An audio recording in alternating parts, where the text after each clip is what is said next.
ఎక్కడైనా ల్యాండ్ పై ఇన్వెస్ట్ చేయాలని అనుకుంటున్నారా? అయితే ఫ్యూచర్ సిటీలో ఇప్పుడే ల్యాండ్ తీసి పెట్టుకోండి. పూర్తి వివరాలకు మాకు కాల్ చేయండి.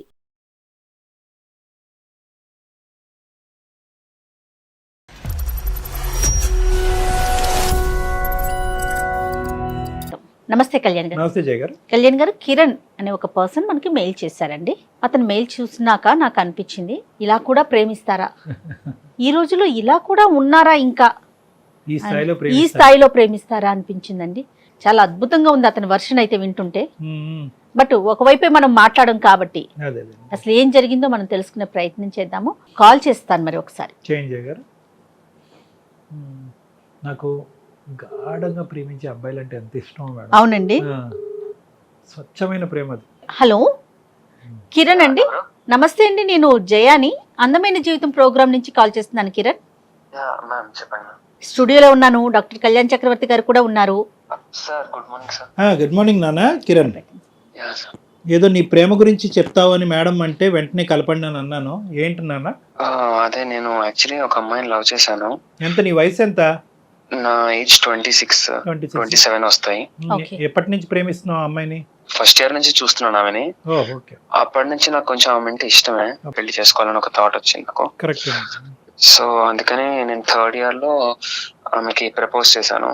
ఆమెకు కూడా నేను అంటే ఇష్టమే కాబట్టి ఆమె కూడా నన్ను యాక్సెప్ట్ చేసింది. సో అప్పటి నుంచి అప్పటికే తన మనసులో ఉన్నదా కిరణ్ అనే అబ్బాయిని? తన లోపల అంటే బయటికి చెప్పలేదు కానీ నువ్వు చెప్పిన తర్వాత చెప్పింది. అవును, అంటే ఆమెకి ఇష్టమే నేనంటే, కానీ ఫ్రెండ్ లాగా మాట్లాడేవాళ్ళం మేము.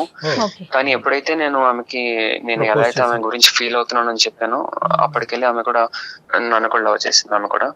ఇప్పుడు ఏం చేస్తున్నారు కిరణ్ మీరు? నేను జాబ్ చేస్తున్నాను. నేను ఒక ఐటీ జాబ్ చేస్తున్నాను. నాకు ఒక 1 lakh ప్యాకేజ్ ఉంటుంది ప్రెసెంట్. నేను బీటెక్ అయిపోయింది. తర్వాత మేము అనుకున్నాం ఇంకా సరే నేను మంచి జాబ్ తెచ్చుకొని నేను మీ ఇంట్లో వచ్చి మాట్లాడతాను, మా పేరెంట్స్ ని తీసుకొచ్చి మాట్లాడతానని చెప్పాను. సో దానికి ఆమె కూడా అగ్రీ చేసింది. ఓకే, వచ్చి మాట్లాడు, మా నాన్నకు కూడా చెప్తాను నేను అని చెప్పింది. So I'm very happy that. దాని తర్వాత నేను మా పేరెంట్స్ ని తీసుకుని వెళ్ళాను. వెళ్ళి వాళ్ళ ఇంట్లో మాట్లాడదామని వెళ్తే వాళ్ళ నాన్న చాలా అవమానంగా మాట్లాడారు. చాలా బాధగా అనిపించింది నాకైతే అప్పుడే. అంటే నీ స్థాయి ఏంటి, అసలు నువ్వు ఎవరు, నువ్వు అసలు మావాడివేనా అన్నట్టు మాట్లాడారు. అంటే ఇది ఎక్స్పెక్ట్ చేయలేదా కిరణ్? అంటే మీ గర్ల్ ఫ్రెండ్ నీతో చెప్పలేదా ఇలా మా నాన్న యొక్క రియాక్షన్ ఇలా ఉంటుంది? డైరెక్ట్ గా ఇంటికి పట్టుకెళ్ళిపోయింది. ఆ అమ్మాయి పేరేంటన్నా? అమ్మాయి అని ప్రసార్ అంటాం బాగాలేదు. ఆ అమ్మాయి పేరేంటి? ఆ అమ్మాయి పేరు Madhuri. Madhuri Kiran love story. Okay, చెప్పినా. నువ్వు కొంచెం జాగ్రత్తగా మాట్లాడు, నువ్వు మంచిగా మాట్లాడితే డాడీ కూడా యాక్సెప్ట్ చేస్తారు అని చెప్పింది. అంటే ఫైనాన్షియల్ స్టేటస్ గురించి ఎంక్వైరీ చేశారా? ఏం చేశారు కిరణ్? అంటే అది క్యాస్ట్ కమ్యూనిటీ గురించి అడిగారు. అవునండి. ఇక్కడే మాకు కొంచెం ఇలా డౌన్ అయిపోయాం మేము కొంచెం బాగా. అలా అడిగేసరికి మీ స్థాయి ఏంటి, మీకు అంత అర్హత ఎక్కడి నుంచి, నేను మా ఊర్లో వాళ్ళకి ఏం చెప్పాలి, మీ స్టేటస్ లేదు ఏం లేదు, నువ్వు నా కూతురిని లవ్ చేస్తావా, ఇలాంటి మాటలు అనేసరికి ఇంకా నాకు చాలా బాధ అనిపించింది. సో ఫైనాన్షియల్ స్టేటస్, నాన్నగారు ఆటో నడుపుతున్నారు అనేది ఒకటి, ప్లస్ కులం కూడా కొంచెం చాలా లో క్యాస్ట్ అలా, అందుకని. అండ్ అలాగే వాళ్ళు కూడా కొంచెం హై క్యాస్ట్, దాని వల్ల కొంచెం అలా అయ్యింది. తర్వాత ఇంకా కొంచెం వాళ్ళు అలా మాట్లాడేసరికి మాకు కూడా చాలా బాధ అనిపించింది. మాకు అంటే ఎవరెవరు వెళ్ళారు? నేను మా అమ్మ వెళ్ళాము, మా నాన్న రాలేదు ఆ రోజు. అమ్మగారు వచ్చారు, ఇద్దరం కలిసి వెళ్ళాము. వాళ్ళ డాడీ కొంచెం మంచి గవర్నమెంట్ జాబ్ అవుతుంది వాళ్ళ డాడీది. అండ్ వాళ్ళ మదర్ కూడా ఉన్నారు, హౌస్ వైఫ్. ఇంకా వాళ్ళ బ్రదర్ ఉన్నారు. బ్రదర్ మాత్రం ఇన్వాల్వ్ అవ్వలేదు. బ్రదర్ ఇన్వాల్వ్ కాలేదు, ఓన్లీ ఆమెనే వచ్చి మాట్లాడారు. సో మనం ప్రాక్టికల్ గా మాట్లాడుకుంటే మీ ఇద్దరి మధ్య తేడా అనేది అన్ని విషయాల్లో కొంత ఎక్కువగానే కనిపిస్తోంది, అంతేనమ్మా? అవునండి. వాళ్ళ నాన్నగారికి, మనకి కాదు, నాన్నగారి విషయంలో ఆయన దృష్టి ఇదంతా చూసి అమ్మ చాలా అవమానం ఫీల్ అయిందన్న. చాలా బాధపడ్డారు. ఇంకా అప్పటికి ఇంకా ఎందుకురా మనకి ఇవన్నీ, మన స్థాయికి మనకు అవసరమా ఇవన్నీ, మన వరకు మనం చూసుకుని మన దాంట్లో ఎవరైనా ఉంటే చూసుకుంటే అయిపోతుంది అన్నారు. అంతే కదా. కానీ నేను 2 years నుంచి నేను ఏదో వాడుకుని వదిలేయడానికి అని కాదు, నేను ఏదో పెళ్లి చేసుకుని లైఫ్ లో సెటిల్ అవ్వాలని కదా నేను కూడా చేసుకున్నది. అవును, కానీ రెండు వైపుల అంగీకారం లేనప్పుడు అనవసరంగా నువ్వు తల్లిని కూడా తీసుకెళ్లి బాధపడుతున్నావు కదా. ఇక్కడ మీ అమ్మగారు ఇంత అవమానం ఎప్పుడు చూసి ఉండరు ఆవిడ జీవితంలో. నాన్నగారు ఇంకా అదృష్టం కొద్ది రాలే, కానీ నాన్నగారు కూడా ఘాటుగానే తగిలి ఉండేది. సరే తర్వాత ఏమైంది అన్న, వచ్చిన తర్వాత ఏమైంది? చాలా బాధ అనిపించి ఇంకా మేము ఇంటికి వెళ్ళిపోయాము. ఇంకా మాట్లాడలేదు కొన్ని రోజులు, మేము మాట్లాడుకోలేదు. ఇంకా కొన్ని రోజులు మాట్లాడుకోకపోయినా తర్వాత చాలా రోజులు సరే ఇంకా నేను కొంచెం ఇంకా బాగా జాబ్ చేసి మాది కొంచెం, లేకపోతే నేను నిన్ను చూసుకోవడానికి కొంచెం ఆర్థికంగా నేను కొంచెం డబ్బులు అయినా పెంచుకుని మాట్లాడతానని చెప్పిన. ఇంకొంచెం సెటిల్ అవ్వాలని ట్రై చేశాడా? అవును, నేను అలా ట్రై చేశాను. సో చేసే ఈ గ్యాప్ లో ఏమైందంటే మ్యారేజ్ చేసేసారు ఆమెకి. సో ఆమెకి మ్యారేజ్ అయిపోయింది. నేను చాలా అసలు అన్ఎక్స్పెక్టెడ్, అది నేను అసలు అనుకోలేదు మ్యారేజ్ అయిపోతుందని. అప్పటికి ఇంకా నేను కాల్ చేయడానికి చాలా ట్రై చేశాను. కాదు కిరణ్, తను నీతో ఏం టచ్ లోకి రాలేదా? ఇట్లా నాకు పెళ్లి సంబంధాలు రోజులు అసలు ఫోన్ స్విచ్ ఆఫ్ వచ్చింది. ఒక రోజు ముందు నాకు మెసేజ్లు కూడా వచ్చాయి కొంచెం నార్మల్ గా, ప్లీజ్ నాకు కొంచెం మెసేజ్ చేయకు, ఇంట్లో చాలా ఇబ్బందిగా ఉంది అన్నట్టు కొంచెం అలా మెసేజ్ పెట్టారు నాకు. అంతే కాదండి, ఇప్పుడు మీరు వాళ్ళ ఇంటికి వెళ్ళి మాట్లాడొచ్చిన తర్వాత మీ ఇద్దరి మధ్య ఎలాంటి కమ్యూనికేషన్ లేదా? ఉంది, కానీ మామూలుగా ఉంది. ఎలా నాతో మామూలుగా ఇలా మధు చాలా సార్లు మాట్లాడింది. కాదు నాన్న, ఇంకో మ్యారేజ్ సంబంధం చూస్తున్నారా, అబ్బాయిని చేసుకోబోతున్నారు అనేది నీకు హింట్ లేదా, మాధురికి హింట్ లేదా? అసలు మాధురికే లేదా? నాకు తెలియదు, ఆమెకు కూడా తెలియదు. అది అమ్మాయి కూడా తెలియదు. మాకు సర్ప్రైజ్ గా తీసుకొచ్చారు, ప్రెషర్ పెట్టారు, పెళ్లి చేశారు. అవును, అది ఒక నెల రోజుల ముందు నుంచి మేము అసలు మాట్లాడుకోలేదు. ఆమెకు పెళ్లి అయ్యే నెల రోజుల ముందు నుంచి మేము మాట్లాడుకోలేదు అసలు. మాధురి పెళ్లి అయిన తర్వాత ఎలా ఉంది, నీతో టచ్ లో ఉందా? అది అంటే మేమిద్దరము ఎలా కలిసామంటే, మళ్ళీ ఒక ఫ్రెండ్ ఉన్నాడు మాకు, కామన్ ఫ్రెండ్. మేమిద్దరము ఆయన పెళ్లిలో కలిసాము అసలుకి. అప్పటి వరకు మీ కమ్యూనికేషన్ అంటే ఎంత గ్యాప్? అది ఎంత గ్యాప్? అది దగ్గర ఒక 8-9 months, దగ్గర ఒక 1 year అయినా ఉండొచ్చు. మాధురికి 1 year పెళ్లి అయిన తర్వాత మళ్ళీ మీరు కలుసుకోవటం. అవును, ఈ మధ్యలో మళ్ళీ 1 year. నీ మధ్యలోనా? మేము అసలు ఇంకా నేను పెళ్లి అయింది కాబట్టి నేను ఇంకా డిస్టర్బ్ చేయాలనుకోలేదు. ఎందుకంటే నాకు ఆమె హ్యాపీగా ఉంటుంది, వాళ్ళ నాన్న తెచ్చిన సంబంధం కదా అనుకున్నాను అలా. సో ఇంకా మేము 1 year తర్వాత కలిసాము. కలవడం కూడా ఎలా ఉందంటే తన మ్యారేజ్ లైఫ్ అసలు చాలా ఇబ్బందిగా ఉందంట. వాళ్ళు అసలు అతను వాళ్ళ కులం అతనే, అంటే వాళ్ళ తెలిసిన ఆయన వాళ్ళ, అంటే నాన్నగారు తీసుకొచ్చిన పెద్దలు నిర్ణయించిన సంబంధమే అంతే. అవునండి, అయితే వాళ్ళే కాబట్టి ఇంకా ఆమె కూడా ఒప్పుకున్నాక చాలా బాధలు పడింది. అతను కూడా వేరే వాళ్ళతో తిరగడం, బయట వేరే అమ్మాయితో తిరగడం, ఆమెని ఇట్లా ఎవరు అబ్బాయా మొత్తం ఇలా ఆమె మీద కిరసనాయిలు పోసేసేవారు ఊరికే, అంటే ఇలా ఊరికే అంతే. అంతేగాని అలా చంపేయడం ఏం కాలేదు. ఊరికే అలా థ్రెటనింగ్ చేయడము, లేకపోతే చాలా ఇబ్బంది పెట్టి ఆమె జుట్టు పట్టుకుని లాక్కుని వెళ్ళడం, ఆయన ఇలా చేశారంటే ఇంట్లో. చాలా సాడిస్ట్. వాళ్ళిద్దరి మధ్య గొడవలకి కారణాలు ఏంటి అంటే వాళ్ళ నాన్న చెప్పారేమో అని. ఎందుకంటే ఆమె నాకు ఇవన్నీ చెప్పలేదు క్లియర్ గా, ఎందుకు ఏంటి అనేది చెప్పలేదు.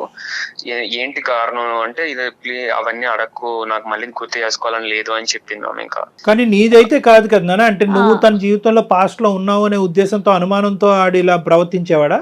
ఇంకేదో వేరే రీజన్ అయితే అయ్యి ఉండదు, ఎందుకంటే అదే అయ్యి ఉంటుంది నాకు తెలిసి. కానీ మాధురి మాత్రం నీకు తెలిసినంత వరకు పెళ్ళయిన తర్వాత నిన్ను తీసి పక్కన పెట్టిందా, లేదంటే ఇంకా తన మనసులో నువ్వే ఉన్నావా కిరణ్? ఆ తర్వాత అదే మేము పెళ్లిలో కలిసి ఇంకా మాట్లాడుకున్నాము. ఇంకా అప్పుడు వాళ్ళిద్దరు డివోర్స్ తీసేసుకున్నారు. డివోర్స్ అయిపోయింది. డివోర్స్ అయిపోయాక నేను అడిగాను, సరే నేను వచ్చి మరి మీ నాన్నతో మళ్ళీ మాట్లాడతాను, నాకు పర్వాలేదు ఏమన్నా కూడా, ఇప్పుడు నా దగ్గర నేను స్టేటస్ ఇవన్నీ అనుకుంటే కనుక నేను కొంచెం సంపాదిస్తున్నాను కదా డబ్బులు అయితే, కాబట్టి నేను వచ్చి మాట్లాడతాను అని చెప్పా. అదే ఫైనాన్షియల్ గా స్ట్రాంగ్ అయ్యాడు కదా. ఫైనాన్షియల్ గా స్ట్రాంగ్ ఒకటిని, కులగోత్రాలను నమ్మి నీకు నచ్చినటువంటి పెళ్లి ఫ్లాప్ అవుతుంది కాబట్టి లవ్ మ్యారేజ్ పెర్ఫెక్ట్ రా బాబు అని చెప్పి అతనికి ఒక ఎగ్జాంపుల్ ఇవ్వడానికి ఇతనికి అవకాశం ఉంది. అవును, కానీ అతని బుద్ధి ఎంతవరకు తర్వాత ఏమైంది? తర్వాత ఏందన్న, ఆ తర్వాత నేను మళ్ళీ వెళ్ళి కమ్యూనికేట్ అయ్యాను వాళ్ళ డాడీతో, మాట్లాడడానికి వెళ్ళాను.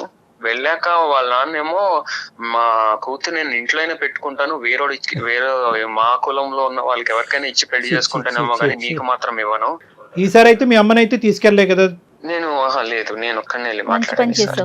ఇంట్లో అయినా ఉంచుకుంటాడంటే కానీ వేరే కమ్యూనిటీలో పెళ్లి చేయడట. అదేలేండి, కానీ ఇక్కడ మాధురి పాత్ర ఏంటి అన్న నాకు అర్థం కావట్లేదు. మాధురి పాత్ర ఏంటి అసలు? ప్రేమించుకోవటం అంటే కనుక ఇంక అంతేనా? వన్ సైడెడ్ సెల్ఫ్ గోలేనా? నీ గోల్ నువ్వు కొట్టుకోవటమేనా? ఆ అమ్మాయి ముందుకు రాదా? ఒకసారి అలా అయ్యింది నాన్న, నీ వల్లే అయ్యింది, నా ప్రేమించిన వాడిని దూరం పెట్టాం, మళ్ళీ రెండోసారి వచ్చాడు, మళ్ళీ ఆడి మేడ చుట్టూ ఉరితాడు పెడతాం ఏంది? గట్టిగా మాట్లాడదా మాధురి? ఇంకా అంటే వాళ్ళ నాన్న అంటే చాలా ఇష్టం ఆమెకి, ఏమి ఇష్టం? చాలా బాగా చూసుకున్నాడు. కాదు కిరణ్, నానంటే చాలా ఇష్టం. మరి నువ్వంటే ఏంటి? నేనంటే కూడా ఇష్టం, అందుకే వాళ్ళ ఎట్లా నాన్న కుదురుతుంది? చాలా సార్లు మరి అడిగాను. ఒప్పించుకోవాలి కదా. అన్ని ప్రాబ్లమ్స్ అన్ని ఈ కోడ దగ్గరే వస్తున్నాయి. ఆ అవ్వ కావాలి బొవ్వ కావాలంటే అవ్వదు.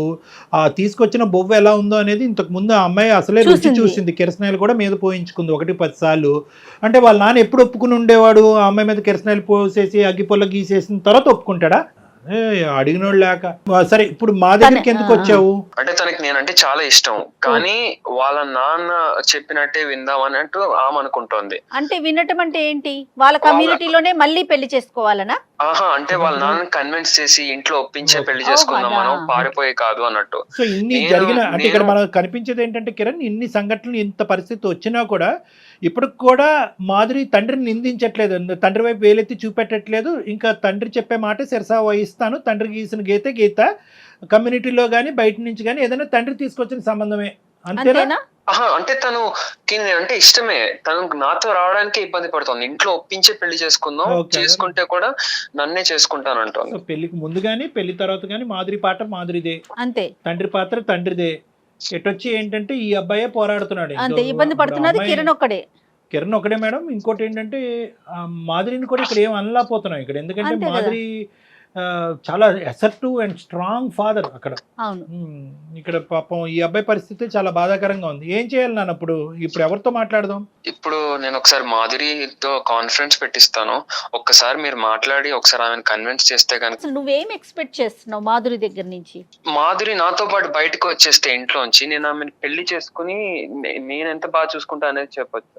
ఇప్పుడు కొత్తగా ఈ ఐడియాలు మేము మాధురి బొర్రలో పెట్టలేములే కానీ అది కాదు. ఇప్పుడు బయటకు వచ్చేసే అమ్మాయి అయితే ఎప్పుడో వచ్చేసి ఉండేది అమ్మాయి. ఇప్పుడు డాక్టర్ కళ్యాణ్ చక్రవర్తి జయ చెప్పాలా నువ్వు బయటకు వచ్చే అమ్మాయిని?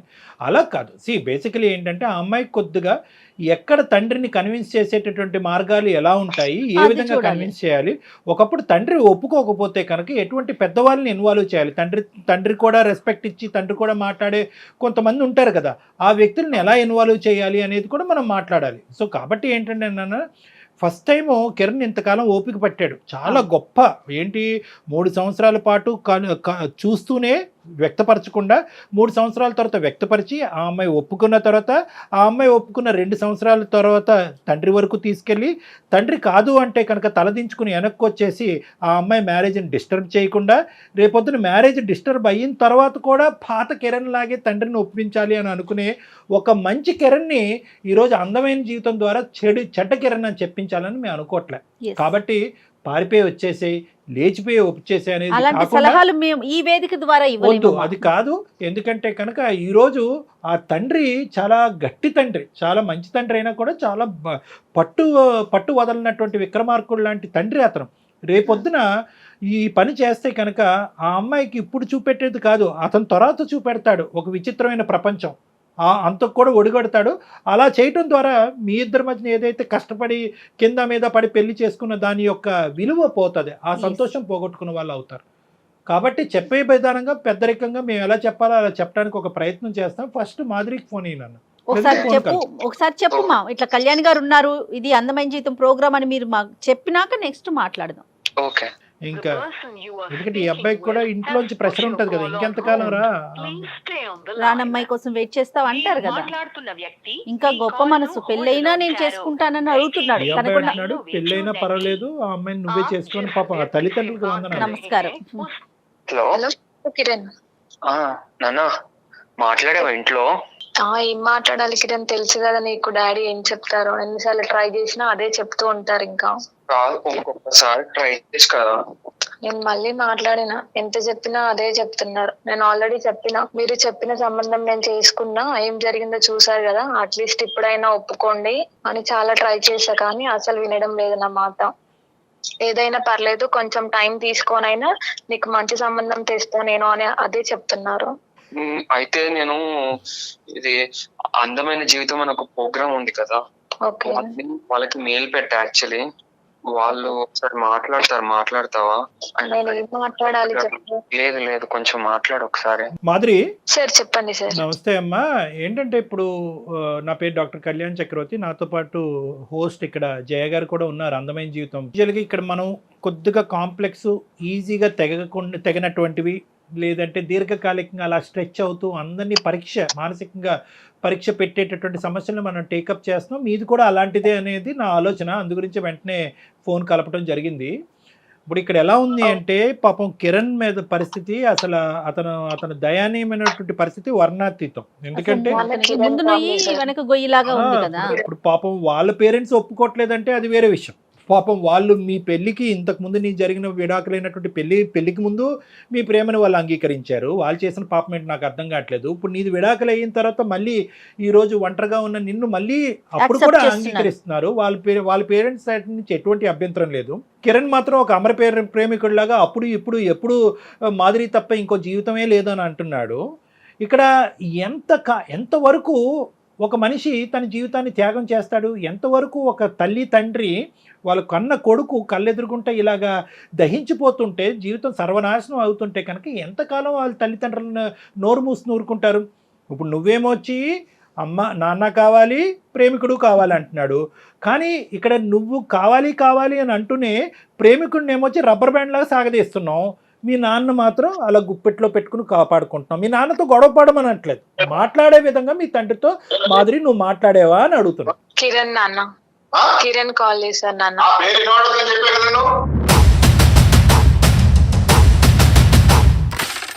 అంటే ఏదో మాట్లాడడానికి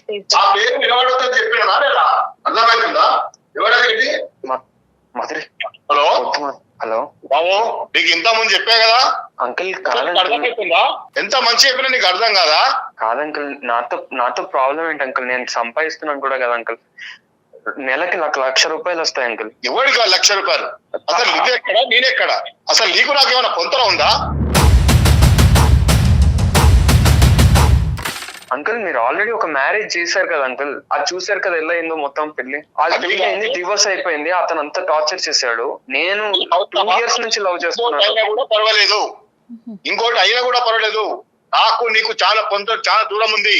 అది నా కమ్యూనిటీ వాడైనా నా కమ్యూనిటీ వాడు ఎవడైనా పర్లేదు నేను ఇచ్చుకుంటాడు. దీనికి నీకు సంబంధం లేని విషయం. నువ్వెక్కడ నేనెక్కడ?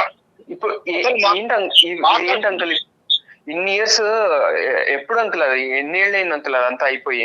ఇప్పుడు ప్రెసెంట్ ఏంటి అంకుల్? అసలు లవ్ చూస్తారు అంకుల్ ఏంటి? మేము ప్రేమించుకుంటున్నాం. అది అసలు ఏంది?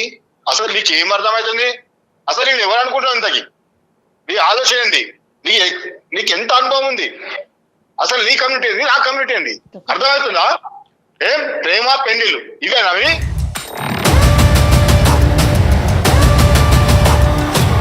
అంకుల్ కనీసం నా పొంతన కూడా నువ్వు చేరలేవు. అర్థమైందా? తలెత్తుకొని తిరగలవా సొసైటీలో? వద్దని చెప్పే కదా. ఎప్పటికైనా నీ పద్ధతులు ఉండు.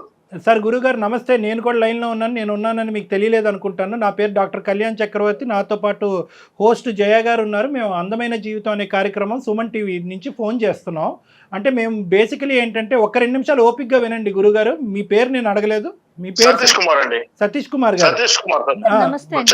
నమస్తే సతీష్ కుమార్. మీరు ఎవరు అని అడుగుతారేమో అని అనుకున్నాను, కానీ అడగకముందే బహుశా యాక్సెప్ట్ చేశారు నన్ను మాట్లాడటం. సంతోషం. నేనేంటంటే ఏదో గొడవలు పెట్టేటటువంటి గురించి రాలేదు. సానుకూలంగా ఈ ఇష్యూని ఎలా రిజాల్వ్ చేయాలి, మానసికంగా అందరినీ వేధించేటటువంటి ఈ 2 కుటుంబాలు 2 ప్రేమికుల మధ్యన ఏళ్ల తరబడి నానుతున్నటువంటి ఈ అంశాన్ని సానుకూలమైనటువంటి పరిస్థితుల్లో ఒక మంచి సొల్యూషన్ చెప్పాలి అనేటటువంటి ఉద్దేశంతో నేను ఈరోజు మీకేం అవడనుకోండి, కానీ కిరణ్ని సంప్రదించడం జరిగింది. కిరణ్ ఏమొచ్చి మాధురికి ఫోన్ కలిపాడు. ఈ లోపల మాధురితో పూర్తిగా మాట్లాడకముందే మీరు వచ్చారు. ఎందుకంటే మీ పాత్ర ఇక్కడ పెద్దది. ఎందుకంటే మాధురి 2 మాటలు చెప్పినా అంతకు మించి మాధురి చెప్పలేదు అనేది 5-6 సంవత్సరాలు బట్టి కాలం నిర్ణయించింది. ఏదైనా పెద్ద పాత్ర పెద్ద మనసు చేసుకోవాల్సినటువంటి వ్యక్తి ఎవరైనా ఉన్నారు అంటే అది ఈరోజు సతీష్ కుమార్ గారే. కాబట్టి సతీష్ గారు, ఈరోజు కిరణ్ని మీరు యాక్సెప్ట్ చేయకపోవటానికి ప్రధానమైనటువంటి ఒక 3 కారణాలు మాకు చెప్పగలరు? ఓకే సార్, ఇప్పుడు మీకేం సార్, అక్కడ కూర్చున్న చూసినంత మాత్రాన ఇక్కడ నాకు సొసైటీ ఇలా నేను తలెత్తుకొని తిరగడానికి. మీరు ఎక్కడ కూర్చున్నారో మీ కారణాలే చెప్పమంటున్నారు. మా కుర్చీ గురించి మీకు అనవసరం. మీ కారణాలు ఏంటో చెప్పండి. అవును సార్, మీకెందుకు? నా ఫ్యామిలీలో మీరు వచ్చి చెప్పడం ఏంటి కాదు, అసలు అర్థమైతే. ఒకటి, ఇది మీ ఫ్యామిలీ, మీ యొక్క హక్కుల నుంచి పరిధులు దాటి ఒక సామాజిక పరమైనటువంటి అంశం ఎక్కడో చోట ఒక పెద్దవాళ్ళు ఇన్వాల్వ్ అవ్వాల్సినటువంటి పరిస్థితికి వచ్చింది. ఎప్పుడైతే కనుక మీ అమ్మాయికి కిరణ్ వద్దు అని చెప్పి ఫస్ట్ అటెంప్ట్లో మీరు అన్నారో, ఎప్పుడైతే కిరణ్ విత్డ్రా అయిపోయాడో అప్పుడు మీకు కావాల్సిన పెళ్లి మీరు చేశారో అక్కడి వరకు ఇది మీ కుటుంబం ఇష్యూ. ఎప్పుడైతే మీరు చేసినటువంటి పెళ్లి ఫ్లాప్ అయ్యిందో, ఎప్పుడైతే కనుక మీ అమ్మాయిని చంపబోయాడో, కిరసనాయిలు పోసి మీ గొప్ప అల్లుడు చంపబోయాడో, అదృష్టం కొద్దీ ఆ పెళ్లిలోంచి బయటపడి మీ కన్న కూతురు మీ చేతుల్లో ఉందో, ఇక్కడి నుంచి ఇది సామాజిక పరమైనటువంటి ఒక అంశం, ఒక మనిషి ప్రాణాలకు సంబంధించినటువంటి అంశం, ఒక స్వచ్ఛమైనటువంటి ప్రేమకు సంబంధించినటువంటి అంశం. కాబట్టి సామాజికవేత్తగా ఒక సామాజిక పరమైనటువంటి అంశంలో నా ఇన్వాల్వ్మెంట్ ఉన్నది ఉంది. కాబట్టి ఇది దయచేసి నా ఇష్యూ, నా ఫ్యామిలీ ఇష్యూ అని మీరు అనద్దు. ఎందుకంటే కనుక వినండి సతీష్ కుమార్ గారు, మీకు నేను మర్యాద ఇస్తున్నాను, నాకు మీరు మర్యాద ఇస్తున్నారని అనుకుంటున్నాను. ఒక అంశం నేను చెప్తున్నాను, ఇక్కడ చాలా ముఖ్యమైనటువంటి అంశం. సమాజంలో పరువు హత్యలు అనేటటువంటిది విచ్చలవిడిగా జరుగుతున్నాయి, కొన్ని బయటకు వస్తున్నాయి, కొన్ని రావట్లేదు. ఆ స్థాయి కేటగిరీకి చెందినటువంటి ఈ అంశం కాదు అని అనుకున్నా కూడా ఇది దాని నుంచి ఎంతో దూరంలో లేదు అనేది ఈరోజు మీ టోన్ ద్వారా నాకు అర్థమవుతుంది. కాబట్టి ఈరోజు నేను అడిగినటువంటి ప్రశ్నకి నా ఇష్టం, నా కుటుంబం అనే మాటలు కాకుండాని ఒక 3 ప్రధానమైనటువంటి అంశాలు కిరణ్లో లేనటువంటివి, మిగతా మీరు చూసేటటువంటి సంబంధాల్లో ఉన్నటువంటివి ఏంటన్నది నాకు చెప్పండి. కిరణ్ ఎందుకు మీరు తిరస్కరిస్తున్నారు, ఎందుకు యాక్సెప్ట్ చేయలేకపోతున్నారు? నేను చెప్పేది కొంచెం అర్థం చేసుకోండి సార్. మా వయస్సుకు మేము చేసే పనులకి మా కమ్యూనిటీ పోతేనే మాకు రేపు ముందడుగు వేయడానికి వస్తుంది. మాది పెద్ద బలగము. మా ఫ్యామిలీలో ఎక్కడ పోయినా ఎటు పోయినా కానీ చిన్నదైనా పెద్దదైనా చాలా పెద్ద బలగం. తలెత్తుకొని తిరగాలనుకున్నా కొంతల లేని సంబంధాలు పట్టలేను సార్, కరెక్ట్ కాదు. ఎందుకంటే నేను ఇంటికి పెద్ద కుటుంబంలో పెద్ద మనిషిని, నాకంటూ ఒక 10 మందిలో పలుకుబడి ఉంది. దీన్ని ఎదిరించి నా కులాన్ని ప్రోత్సహించకుండా నేను పిల్లల్ని చేస్తే నాకు రేపు పరువు ఏమైతుంది? అసలు కనీసం తిరగలనా? ఒకటే ఒక్క మాట అండి, ఈ రోజున ఆ పిల్ల ప్రాణాలతో ఉంది కాబట్టి నా పరువు, నా చుట్టాలు, నా బలగం, నేను పెద్ద మనిషిని అంటున్నారు. ఆ అమ్మాయిని అతను మీరు సో కాల్డ్ ఒక పర్సన్కి ఇచ్చి పెళ్లి చేశారు. ఆ అబ్బాయి చంపేసి ఉన్నట్లయితే ఈ పరువు, మర్యాద, మీ పెద్దరికం ఏమయ్యేది? కరెక్ట్ అమ్మా. ఇప్పటికైనా కూడా అదే నా సొసైటీ వాడైతే నాకు పర్వాలేదు, అయితే ఇంకొకటి చేస్తా. ఇంకా కొంచెం కాదండి, ఎన్ని హింసలు పెడుతున్నా, ఎన్ని బాధలు పెడుతున్నా మీ కమ్యూనిటీలో పర్సన్ అయితే పర్వాలా, బయట మనిషి అయితే యాక్సెప్ట్ చేయరు, అంతేనా మీరు చెప్పేది? కరెక్ట్ కదమ్మా. ఇప్పుడు ఎట్లా అంటే ఒకసారి మీరు చూడండి, మీరు ఎన్ని చూస్తలేరు బయట, మా ఊర్లో చూస్తారా, పక్క ఊర్లో చూడండి ఎంత ఇప్పటికీ ఊర్లో కులం నుంచి వివేయడము, ఊరు బయట పెట్టడము, వాళ్ళకు మంచి అయినా మేము మాకు చెడైనా ఎవరికి పోకుండా ఎంత ప్రాబ్లం అయితే తెలుసా? ఆ పిల్లలకి ఏం తెలుసమ్మా? కాదండి, మీ అమ్మాయి మీ మీద ఇంకా చాలా గౌరవంతో ఒకసారి ఇబ్బంది పడి చావు బతుకుల మధ్య మీ ఇంటికి వచ్చినా కూడా ఇంకా మా నాన్న ఇష్టం, మా నాన్న మాట్లాడితేనే, మా ఇంట్లో వాళ్ళు ఒప్పుకుంటేనే నిన్ను పెళ్లి చేసుకుంటానని చెప్పి మీకు అంత గౌరవం ఇస్తోంది. మీరు ఒక్క మెట్టు తగ్గలేరండి పిల్ల సంతోషం కోసం? మీరే నుంచొని చేస్తే సొసైటీ ఏమంటదండి, మీ చుట్టాలు ఏమంటారు? మీరే నుంచొని చేస్తే ఏమన్నారండి? మమ్మల్ని ఏమన్నారమ్మా, కాకపోతే ఊరు బయట వదిలేస్తారు. ఇంకా ఏ రోజుల్లో ఉన్నామండి, ఇంకా ఏ రోజుల్లో ఉన్నాం మనం? సతీష్ కుమార్ గారు, ఇప్పుడు మీ ఆ అబ్బాయి పాపం పిచ్చోడు లెక్క ఈ సంవత్సరం పాటు సరే ఎప్పటికైనా మా మామ వచ్చి కాబోయే మామని అతను ఊహించేసుకుంటున్నాడు, ఎప్పటికైనా అతని అమ్మాయి అవుతాడని చెప్పి సంవత్సరం పాటు, బహుశా సంవత్సరంలో విడాకులు అయింది కాబట్టి సంవత్సరం వెయిట్ చేశాడు. ఆ అబ్బాయి ప్రేమ, ఆ అబ్బాయి మనసు చూస్తే కనుక 10 సంవత్సరాలన్నా వెయిట్ చేసే వ్యక్తిలాగా నాకు అనిపిస్తున్నాడు. అంత స్వచ్ఛమైనటువంటి కుర్రోడు ఎక్కడ దొరుకుతాడండి? ఏ కులంలో దొరుకుతాడు? ఏంటి కులం ఏంటి, గోత్రం ఏంటి? ఇందాక నుంచి మిమ్మల్ని అబ్బాయి పిచ్చోడ్లాగా ఏమంటున్నాడంటే ఈ 1 year పాటు నా స్థితిగతులను ఇంప్రూవ్ చేసుకుని ఇంకొద్దుకు సంపాదిస్తే కనుక అప్పటికైనా నా మాధురి వాళ్ళ తండ్రి సతీష్ కుమార్ గారు ఒప్పుకుంటారేమో అని చెప్పి ఇంకా అపోలో ఉన్నాడు. ఇతను ఏంటంటే మీకు అర్థం కానటువంటి అంశం ఏంటంటే, బహుశా కరోనా అనేటటువంటి ఒక పాండమిక్ ఒక చాలా చిన్న ఇన్ఫెక్షన్ ఏమో, ఈరోజు కులం అనేటటువంటిదే ఒక పెద్ద ఇన్ఫెక్షన్ ఏమో. ఇది ఒక వ్యాధి అండి.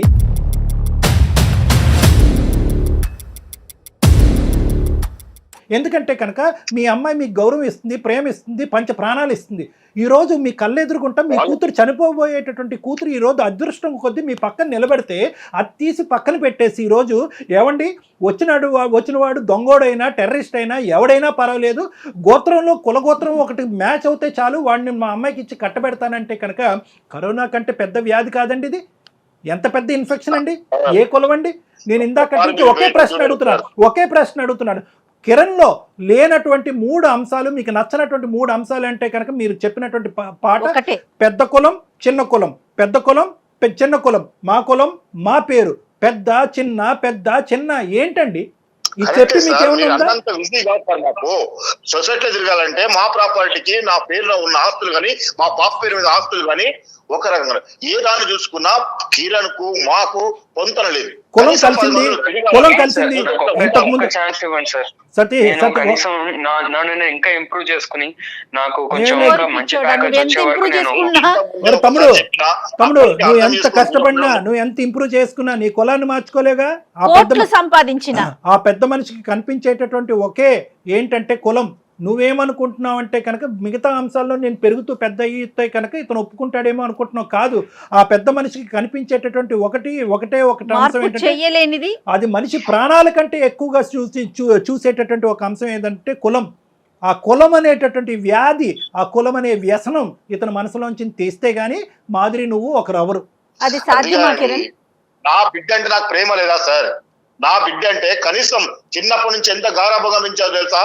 ఆమె ఏడ పాలన పెడితే మట్టెడుతాను ప్రేమతో పెంచుకున్నా. కానీ నా బిడ్డ ఈ రోజు సార్ నేను కూడా అలాగే చూసుకుంటాను, నేను కూడా ప్రేమగానే చూసుకుంటాను సార్. నీవు చూసుకున్నా కాదు, ఇప్పుడు నా బిడ్డకు జరిగిందని మళ్ళీ చెయ్యకుండా మళ్ళీ ఇప్పుడైనా నా కమ్యూనిటీ వాడై ఉండాలి. చాలా ఎక్కువ మాట్లాడారు మా సతీష్ కుమార్ గారు. మీరు మీ కమ్యూనిటీకి శతకోటి వందనాలు. మీలాగా ఆలోచించేటటువంటి వాళ్ళందరికీ ఇంకో శతకోటి వందనాలు.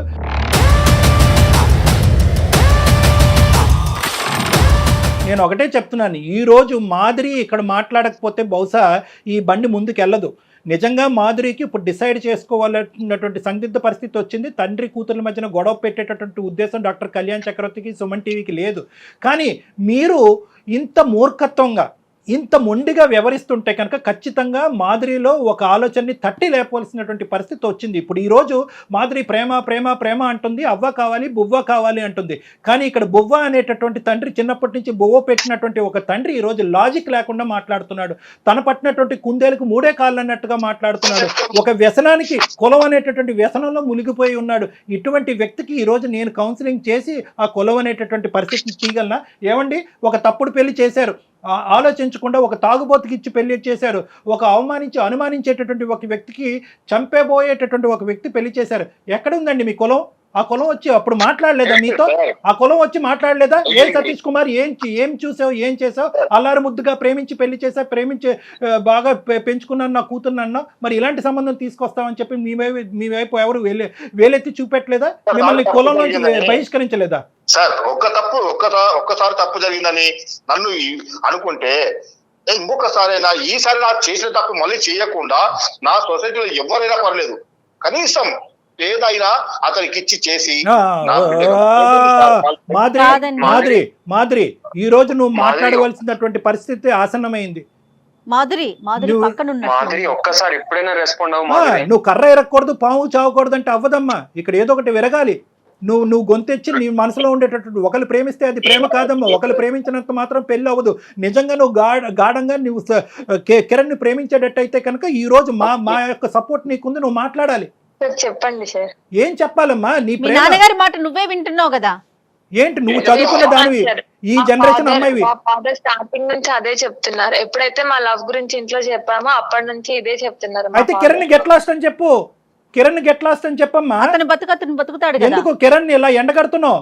తాళ్ళు మీద వేసి బట్టలు ఉతికినట్టు ఉతికారు, అవమానించవలసిందంతా అవమానించారు. వాళ్ళు దిక్కులేనటువంటి పరిస్థితి తీసుకొస్తున్నారు. ఆ అబ్బాయి పెళ్లి చేసుకోకుండా తడిగొట్టు కట్టుకుని అలా కూర్చున్నాడు. పొమ్మను ఎందుకు నానబడుతున్నావు? పెట్టాను సార్. ఆయన ట్రై చేసి నేను చాలా సార్లు చెప్పాను, మా ఇంటికి రాకు, నిన్ను చాలా అవమానిస్తున్నారు, అది నాకు నచ్చట్లేదు. అయినా కిరణ్ వినట్లేదు. కిరణ్ వినట్లే కాదు, మాదిరి మనసాక్షి ఏం చెప్తుంది? ప్రేమించేవాడిని ఒకరిని ప్రేమిస్తుంది, తండ్రి పెళ్లి చేస్తే ఇంకోటి పెళ్లి చేసుకుంటుందా? అదే నా ప్రేమ అంటే? ఎందుకమ్మా జీవితాలతో ఆడుతారు మీరు ఇలాగా?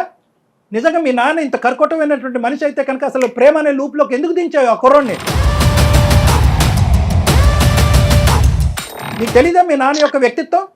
కులగోత్రాలు మ్యాచ్ అవ్వకపోతే అటువంటి పెళ్లికి వెళ్ళడు, అటువంటి పెళ్లిని ఆశీర్వదించడం అనేటటువంటి మీ తండ్రి గురించి కూతురుగా నీకు తెలీదా? మీ ఇద్దరమే కులాలా? మీ ఇద్దరమే గోత్రాలా? మీ అందరూ ఇలా చచ్చిపోవాలా? ఏం మాట్లాడుతున్నావు నువ్వు? మనకి లాస్ట్ ఛాన్స్ ఉంది మాకు. నీ బొంద, నువ్వు ఆగరా బాబు. నేను కిరణ్ తో చెప్పాను సార్, ఇలా మా డాడీకి క్యాస్ట్ ఫీలింగ్ చాలా ఉందని. తను ఏం చెప్పాడంటే ఫస్ట్ అయితే జాబ్ తెచ్చుకుంటాను, నేను సెటిల్ అయ్యాక మాట్లాడతాను, ఈ రోజుల్లో క్యాస్ట్ ఏముంది, సెటిల్ అయితే అందరు ఒప్పుకుంటారు కదా అని చెప్పాడు. సో నేను కూడా ఒప్పుకున్నాను సరే అని. ఎక్కువగా ఊహించుకోలేకపోయాడు కిరణ్. అమ్మ 2 దఫాలు తగిలిందమ్మా అతనికి డోసు, ఒక దఫా కాదు 2 రెండు సార్లు దఫా. ఎప్పుడు పెళ్లికి ముందు గోత్రం అనే మాట ఎత్తున్నటువంటి తండ్రిని తల్లిని కూడా అవమానించాడు. అప్పుడైనా కిరణ్కి బుద్ధి రావాలి. లేదు రెండోసారి భర్తను వదిలేసినటువంటి మాదిరి వచ్చి నిలబడిన తర్వాత ఇప్పటికీ కులగోత్రాల గురించే తండ్రి మాట్లాడుతున్నప్పుడైనా కిరణ్కి బుద్ధి రావాలి. అతనిది పుట్టుకతో పెట్టినటువంటి వెన్నతో పెట్టిన విద్య కిరణ్. అతను మారాడు. నీకు మాదిరి కావాలా? మాదిరి నీకు ప్రేమ కావాలా? నీకు కిరణ్ కావాలా? అంటే మా డాడీ ఒప్పుకుంటేనే నేను చేసుకుంటాను పెళ్లి. సతీష్ గారు, నేను ఒకటే మాట అంటున్నాను, ఇంత మంచి కూతుర్ని ప్రేమాన్ని త్యాగం చేసి తండ్రి మాట జబదాటకూడదు అనేటటువంటి 2 దఫాలు తన జీవితం అన్యాయం అయిపోయినా పర్లేదు, తండ్రి మాటను కొట్టేయకూడదు అనేటటువంటి కూతురి ప్రేమని మీ ప్రేమ ముందు ఏంటండి చెప్పండి? మీ ప్రేమ పనిచేస్తుందా? ఇటువంటి మంచి కూతుర్ని, అటువంటి మంచి అల్లుడిని తీసుకురాగలరా మీరు? నేను ఛాలెంజ్ చేస్తున్నాను. ఒక్కసారి నా మాట వినండి సార్. నేను విన్ను మీ గోత్రం అనే గోత్రం అనే మాటలు తప్ప ఏదైనా వింటా. మీరు అది తప్ప ఇంకేం మాట్లాడట్లే. ఇంకా మాట్లాడలేదు. వాళ్ళిద్దరికి పెళ్లి చేయండి, వాళ్ళ పెళ్లికి నేను గ్యారంటీగా నిలబడతా. చెయ్యండి. ఒక్క మాట సార్, ఒక్కసారి చూడండి, వాళ్ళకి ఏం తెలుసు సార్ పెళ్లిల గురించి? 4 రోజులు నా బిడ్డ మీద మోజిపోతుంది, అవతల ఇంకా ఎక్కడో చేసిపోతాడు. అసలు వీళ్ళ గురించి నేను పబ్లిక్ లో తిరగకుండా నేను దూరంగా ఉండడము, నా అన్నదమ్ముళ్ళు బలగము ఎవరు నా ఇంటికి రాకపోవడం. 100 మందిని తీసుకురండి సార్. ఏమండి సతీష్ కుమార్ గారు, 100 మందిని తేండి. సో కాల్డ్ బలగం అంటున్నారు కదా, బలగాన్ని తీసుకురండి. ఆ బలగం అందరితో నేను మాట్లాడతా. ఏ బలగం అండి? ఏ బలగం వస్తుంది చెప్పండి? మీరెందుకు తలెత్తుకుని తిరగలేనంత పాపం పని మీరు ఏం చేశారు ఈ కాలంలో? మీరు ఇంకా ఏడా సార్, మీరు ఒక్కసారి మా ఊరి పొలిమరలో కూడా కనీసం మాకు పొంతన లేని మనిషితో నేను ఎట్లా చేసి ఉండగలను సార్ పెళ్లి?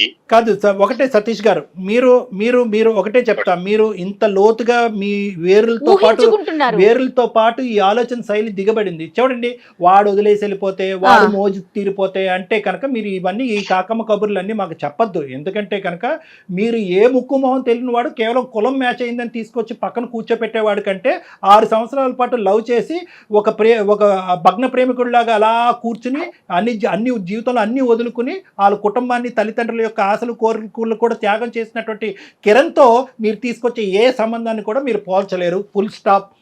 మీరు మీ తరపున ఎవరైతే 3, 4, 5 పెద్ద మనుషులు ఉంటారో రండి నా దగ్గర. మీ అన్నదమ్ములు రండి. మీరు ఎవరో గౌరవించేటటువంటి మీ కులం ఎవరో 2, 3 పెద్దలు ఉంటారు కదా. అసలు ఇక్కడ జరిగేటటువంటి వాస్తవ పరిస్థితి, అసలు కిరణ్ ఎవరు, కిరణ్ ఎంత మంచివాడు, ఎంత గొప్పవాడు అనేటటువంటిది ఇప్పుడుకొచ్చి మీరు ఆ పెద్ద మనుషులకి ఎవరికి చెప్పలేదు అనేది నాది గ్యారంటీ. మీరు ఎవరికి చెప్పలే. వాళ్ళు గోత్రం కులం అంటున్నారు, మీరు అది నమ్ముతున్నారు. కాబట్టి ఎవరైతే ఒక 4, 5 పెద్ద మనుషులు తీసుకుని నా దగ్గర రండి. మీరు రండి నా దగ్గర, మనం కూర్చుందాం. కిరణ్ కూడా పిలిపిద్దాం, మాధురిని కూడా కూర్చోపెడదాం, మనందరం కూర్చుని మాట్లాడుకుందాం. అంతేగాని దయచేసి ఈ ప్రేమని ఇలా తొక్కేయద్దు. ఇది నా విన్నపం. 2 చేతులు ఎత్తి దండం పెడుతున్నా. సతీష్ గారు, డాక్టర్ గారు ఏం చెప్తున్నారు ఒకసారి ఆలకించండి దయచేసి. చెప్పట్లేదు, వేదన. నలుగురు అన్నదమ్ములు కలిసి వచ్చినప్పుడు వాళ్ళు ఒప్పించండి, మీరు అన్నట్టుగానే గ్రాండ్ గా పెళ్లి చేసేద్దాం. ఓకే, వాళ్ళని ఒప్పించాలంటారు నన్ను. ఆ నలుగురిని ఒప్పించాలా? వాళ్ళని ఒప్పిస్తే మీరు ఒప్పుకుంటారా? ఖచ్చితంగా సార్. ఓకే, ఆ నలుగురిలో ఎవరు ఒప్పుకున్నా నేను మీ ముందే గ్రాండ్ గా పెళ్లి చేసి నేను ప్రపోజ్ చేసిందే కాబట్టి నేను యాక్సెప్ట్ చేస్తాను. అదే నాకు అభ్యంతరం లేదు. కానీ ఇక్కడ ముఖ్యంగా కిరణ్ నీకు చెప్తున్నాను. కిరణ్ ఇక్కడ, హలో కిరణ్ సార్ చెప్పండి సార్. దేనికన్నా ఒక హద్దు ఉంటుంది, అర్థమైందా? అలాగే ప్రేమకి త్యాగానికి కూడా ఒక హద్దు ఉంటుంది. దయచేసి అర్థం చేసుకో. ఏ మాదిరి నువ్వేమంటావు? మీ నాన్నగారు ఒక కండిషన్ పెట్టారు, దానికి డాక్టర్ గారు ఓకే అన్నారు. ఎందుకంటే మీ ఇద్దరిని కలపాలన్న సదుద్దేశంతో. నీ పాత్ర ఇక్కడ చాలా గట్టిగా ఉందమ్మా. ఓకే మేడం, నాకు కూడా ఇష్టమే. అంటే ఇన్ని రోజులు డాడీ అసలు కిరణ్ పేరు ఎత్తితేనే చాలా చిరాకు పడేవాళ్ళు. ఇప్పుడు సార్ చెప్పాక అట్లీస్ట్ ఈ మెట్టైనా దిగారు కదా, నాకు కొంచెం హోప్స్ ఉన్నాయండి. ఇప్పుడు మీరు వాళ్ళని కూడా ఒప్పిస్తారు, మా పెళ్లి జరిపిస్తారని కొంచెం నమ్ముతున్నాను. Thank you so much madam. చూద్దాం, మా వంతు ప్రయత్నం మేము చేస్తాం. మీరు రెండు వైపులు, ప్రతి కేసులో నేను చెప్తాను కదా, 2 ద్వారాలు తీసి ఉంచండి. అంటే ఏంటంటే కనుక వాళ్ళు ఒప్పుకుంటే ఏంటి, ఒప్పుకోకపోతేనేంటి, 2వ ఆప్షన్ కూడా మీరు ఓపెన్ గా పెట్టుకోండి. ఓకేనా? మిగతావన్నీ మనం కలిసి మాట్లాడుకుందాం. ఓకేనా? ఓకే కిరణ్. సతీష్ గారు ఉంటామండి. నమస్తే.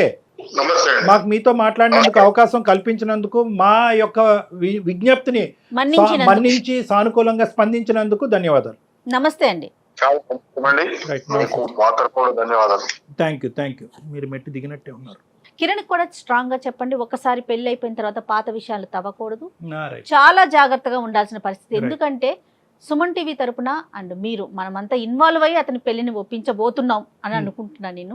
అంటే జయ గారు, ఇప్పుడు ఓకే, ఇది కిరణ్ ఇష్యూలో మనకి ఇంత అదృష్టం ఉంది కాబట్టి, ఎందుకంటే ఆయన మాట్లాడారు కాబట్టి, అతను మాట్లాడారు కాబట్టి, మీరెవరు చెప్పేదని ఫోన్ పెట్టేస్తే మనం ఏం చెప్పలేం. ఎందుకంటే ఇంతకుముందు మనం మాట్లాడుకున్నట్టుగా ఈ కుల అనే బేసిస్ మీద జరిగేటటువంటి పరువు హత్యల వరకు దారి తీయకపోయినా కూడా చాలా అవమానకరమైనటువంటి హింసాత్మకమైనటువంటి సంఘటనలు జరగటం వల్ల సూసైడ్ వరకు దారులు తీసేటటువంటి సందర్భాలు ఎన్నో చూస్తున్నాం. అట్లీస్ట్ మనం ఈ చేసేటటువంటి ఒక ఎపిసోడు ఆ విధంగా ఇందాక నుంచి 1-10 సార్లు అన్నాను, కరోనా కంటే పెద్ద వ్యాధి అని నేను ఎందుకు అన్నానంటే కనుక అటువంటి స్ట్రైకింగ్ వర్డ్స్ మనం కొన్ని మాట్లాడితే అట్లీస్ట్ ఆ మాట వినైనా కూడా ఈ కులం అనేటటువంటి ఒక సబ్జెక్టు, ప్రేమ అనేటటువంటి గొప్ప హ్యూమన్ బేసిస్ మీద నడిచేటటువంటి ఒక మానవత్వంతో కూడినటువంటి ఒక పవిత్రమైనటువంటి దాన్ని అడ్డుకట్టు వేయలేదు అనేది వాళ్ళకి తగులుతుంది, ఆ విధంగా అనిపిస్తుంది అనే ఉద్దేశంతో నేను ఆ మాట అన్నాను. తప్పకుండా అండి, మీరు చెప్పింది 100% ట్రూ కళ్యాణ్ గారు. చూద్దామండి వాళ్ళు ఎంతమంది వస్తారో, ఏం మాట్లాడాల్సిన పరిస్థితి మీకు వస్తుందో, ఎట్లయినా మీరు వాళ్ళని ఒప్పిస్తారని నేనైతే అనుకుంటా ఉన్నాను. చూద్దాం. నమస్తే. Anchors dress courtesy by Manav Kalamkari, KBHP. కాళ్లలో నొప్పి, నరాల వాపు వంటి లక్షణాలతో బాధపడుతున్నారా? వెరికోస్ వెయిన్స్ లో అత్యాధునిక చికిత్స ఏవిస్ వాస్కులర్ సెంటర్.